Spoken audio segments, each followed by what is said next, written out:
Assalamualaikum, selamat pagi. Pada kesempatan kali ini kita akan melakukan perhitungan perencanaan produksi dengan metode tenaga kerja konstan. Misalnya kita akan melakukan perencanaan produksi di tahun 2024. Langkah pertama seperti biasa itu biasanya orang melakukan peramalan berdasarkan data tahun sebelumnya yaitu tahun 2023. Dari hasil peramalan kita memperoleh data ini. Ini tahun 2024 dari bulan Januari sampai Desember. Kemudian ini hasil peramalannya. Misalnya ini adalah pabrik sepatu. Di bulan Januari kita memproduksi 268.000 sepatu. Di bulan Februari kita memproduksi 262.000 sepatu dan begitu seterusnya sampai bulan Desember 313.000 sepatu. Kemudian kita ambil tanggalan. Kita cek berapa jumlah hari kerja di bulan Januari. Ternyata 20 hari. Ingat, kita bekerja Senin sampai Jumat misalkan dikurangi hari libur nasional. Pokoknya benar-benar hari di mana kita bekerja. Februari ternyata 20 hari. Begitu seterusnya sampai bulan Desember dengan jumlah 18 hari kerja. Lalu kita cari data ini. Inventory awal. Inventory awal itu adalah persediaan akhir tahun 2023. Berarti sebelum Januari itu kan tahun 2023. Desember. Nah, ternyata ada sisa barang di gudang 10 unit. Misalkan diketahui. Kemudian waktu baku, jam barang per unit. Waktu baku adalah waktu yang dibutuhkan untuk membuat 1 unit sepatu. Ternyata untuk membuat 1 unit sepatu berdasarkan time study misalkan diperoleh 0,139 jam per unit. Nah, kemudian ada biaya. Ada yang disebutkan UPRT, unit produksi regular time. Apa itu unit produksi? Biaya yang kita keluarkan untuk memproduksi regular time. Regular time itu kalau kita bekerja standar ya dari jam 8 sampai jam 5 sore. Nih, di sini diketahui Rp5.000 per unit. Nah, kalau misalkan jam standar kita tidak memenuhi, maka otomatis kita harus lembur. Berarti kan jam 5 sudah selesai, berarti kan kita lanjut tuh lembur. Nah, itu yang disebut dengan unit produksi overtime. Atau yang disingkat dengan UPOT. Overtime itu lembur. Biaya yang kita keluarkan misalkan 6.000 per unit. Berikutnya, kalau misalkan regular time kita tidak memenuhi nih, kemudian kita lembur, ternyata tidak memenuhi juga, berarti kita harus berbagi produk yang kita kerjakan dengan perusahaan lain. Nah, itulah yang disebut sebagai subkontrak. Nah, pada saat kita berbagi dengan perusahaan lain, maka untung kita berkurang. Ya, otomatis ada yang namanya unit produksi subkontrak. Biayanya lebih besar tentunya. Kenapa? Karena kita harus berbagi profit dengan orang lain, yaitu Rp7.000 per unit. Kemudian ada yang namanya ongkos simpan, ongkos untuk menyimpan barang di gudang. Biasanya itu dikalkulasikan seperti Rp500 per unit. Untuk menyimpan apa ongkos ini? Ya untuk listrik segala macam, karyawan gudang, forklift dan lain sebagainya. Itu Rp500 per unit. Jam kerja per hari diketahui dalam satu hari kita bekerja 8 jam misalkan. Safety stock. Safety stock itu apa? Itu adalah regulasi perusahaan. Misalkan kita memproduksi 100 unit. Jangan pas 100 unit. Kadang-kadang dari 100 ada yang reject. Nah, otomatis untuk menutupi itu kita pakai safety stock. Atau orang pada saat ingin membeli produk kita butuh sampel. Nah, kita ambil dari safety stock. Kebijakan perusahaan di sini ceritanya safety stocknya adalah 5 unit. Misalkan ada ketentuan bahwa overtime perusahaan itu 23% dari regular time, jangan 100%. Ya, tentunya untuk kita berkurang. Kemudian subkontrak. Subkontrak yang kita lempar ke perusahaan lain ternyata 10% dari regular time. Ya, berarti 23% dari regular time, 23% dari ini nih, dari regular time. 10% dari ini, dari regular time. Oke, ini terkait dengan peraturan atau regulasi overtime atau lembur dan subkontrak. Baru deh kita lakukan perencanaan produksi. Apa yang kita lakukan? Langkah pertama, kita buat rencana produksi 1 tahun. Rumusnya sederhana, total demand dari Januari sampai Desember dikurangi inventory awal. Berarti Anda totalkan tuh, ya, dari tabel yang sebelumnya kan itu ada demand atau permintaan dari Januari sampai Desember. Berarti Anda totalkan dari Januari sampai Desember ditotalkan. Kemudian kita tahu bahwa inventory awalnya adalah 10 unit. Berarti totalnya dikurangi 10 unit. Berarti yang kita produksi dalam 1 tahun itu adalah 3.271.227 unit. Langkah kedua, kita hitung kebutuhan jam orang. Kebutuhan jam orang itu sederhana. Rencana produksi 1 tahun yang tadi kita hitung dikalikan dengan waktu baku. Waktu baku untuk menyelesaikan 1 unit sepatu. Yaitu 3.271.227 dikalikan dengan 0,139. Maka untuk memproduksi 3,2 juta unit sepatu diperlukan kebutuhan jam orang 489.451 jam orang. Lanjut, langkah ketiga, kita tentukan kebutuhan tenaga kerja. Kebutuhan tenaga kerja itu ada rumusnya, yaitu jam orang dibagi jam hari dikali jam kerja per hari per shift. Nah, jam orang kan kita sudah tentukan nih. Oke, berarti jam hari Anda totalkan. Ya, berarti dari Januari sampai Desember itu totalnya ada berapa hari? 20 tambah 20 terus sampai ke Desember. Maka ternyata totalnya itu adalah 240 hari. Nah, kita tahu bahwa dalam satu hari kita bekerja 8 jam. Maka dikalikan dengan 8 jam. Sehingga kebutuhan jam ketenaga kerjanya adalah 255 orang. Maka untuk mengerjakan 3,2 juta unit sepatu ini, kita membutuhkan 255 orang. Langkah berikutnya adalah kita menentukan RMH namanya, Regular Man Hour.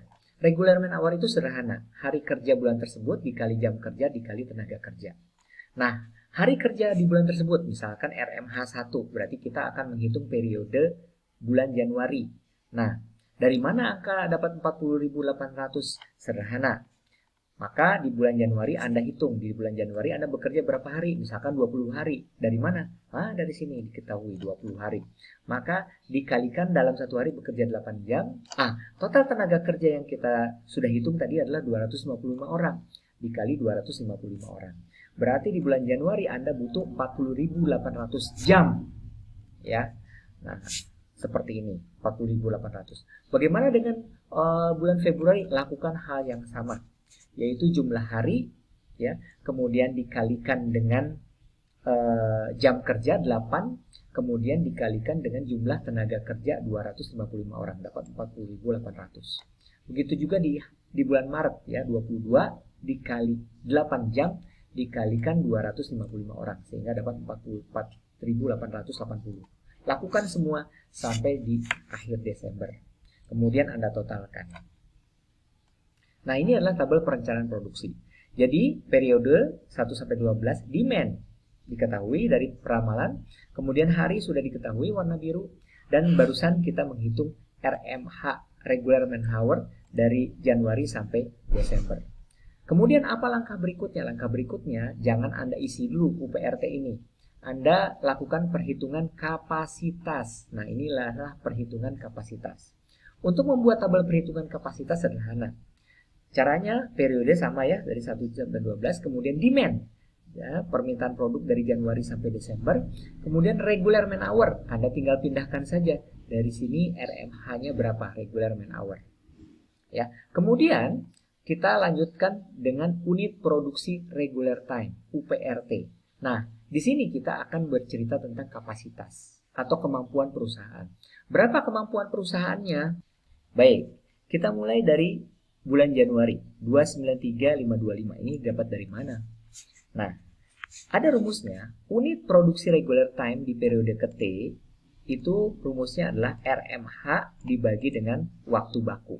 Nah, RMH-nya itu 40.800 dibagi dengan waktu baku 0,139. Sehingga dapat 293.525 unit. Nah, ini untuk bulan Januari. Kita lanjutkan untuk bulan Februari dengan cara yang sama, yaitu RMH Februari ya dibagi dengan 0,139 sehingga dapat 293.525. Lakukan sampai bulan Desember. Inilah cara mengisi unit produksi regular time ya untuk kolom UPRT. Ya, jadi kalau sekiranya Anda bekerja dari jam 8 sampai jam 5 sore selama 8 jam, maka kemampuan kita untuk memproduksi di jam tersebut adalah 293.525 unit pada bulan Januari, 293.525 unit pada bulan Februari, dan begitu seterusnya. Berikutnya, kita ingin mengisi UPLT. Dapat dari mana angka ini? Gampang.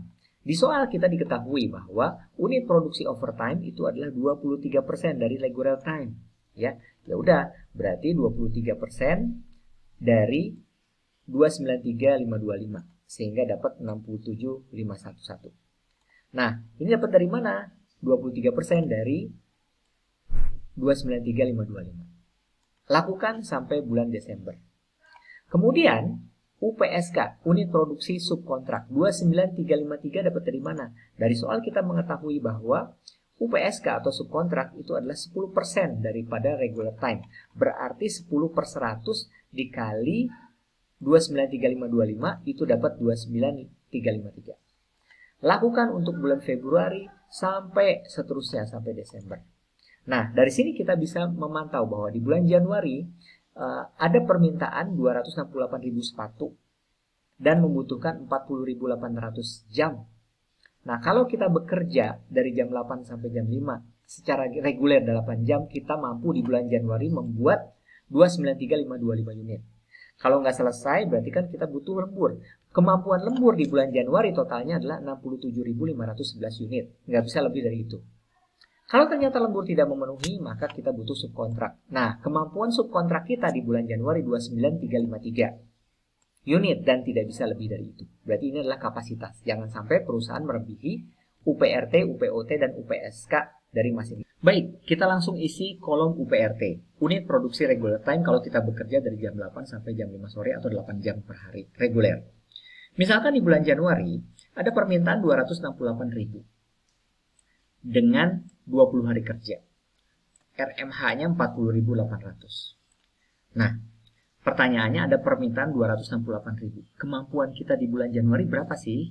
Oh, ternyata di bulan Januari kemampuan kita itu adalah 293.525. Oke, 293.525 otomatis memenuhi 268.000 melebihi ini. Ya udah, di bulan Januari kita tulis kemampuan kita adalah 293.525. Jadi selalu lihat tabel kapasitas. Nah, yang dibutuhkan 268.000, tetapi yang kita buat 293. Kelebihan dong, Pak. Kok kita buat lebih? Ya nggak apa-apa, karena toh kita tetap harus membayar tenaga kerja secara reguler. Jadi sayang, jangan sampai jam 4 sore kita pulangkan secara paksa. Sayang, kita lebihkan saja. Lebihnya untuk periode berikutnya. Karena UPRT lebih besar daripada demand, maka otomatis kemampuan kita membuat sepatu secara reguler itu sudah memenuhi demand. Ya, bahkan di atas demand di regular time. Otomatis overtime-nya tidak perlu, 0. Apalagi UPSK-nya juga tidak perlu, 0. Nah, ini kita nolkan. Kenapa? Karena UPRT lebih daripada demand. Kapan UPOT akan kita pakai? Kalau ternyata UPRT kurang daripada demand. Misalkan demand kita adalah 268.000. Ternyata UPRT-nya 250.000. Berarti kan kurang 68.000. Nah, itu dipenuhi dari UPOT. Berikutnya kita menghitung inventory di bulan Januari. Rumus inventory adalah unit produksi regular time ditambah inventory sebelumnya dikurangi demand dikurangi safety stock. Ya. Di bulan Januari periode 1 ya, permintaannya 293 nih UPRT-nya 293.525 ditambah sisa ya yang sebelumnya yaitu 10 unit. Nah, ini 10 unit. Nah, kemudian dikurangi demandnya 268.000 ya. Tapi ingat ada safety stock. Safety stocknya diketahui itu adalah 5 unit. Nah, berarti nanti dikurangi dengan safety stock 5 unit sehingga dapat 25.530. Nah, ditaruh di sini hasilnya.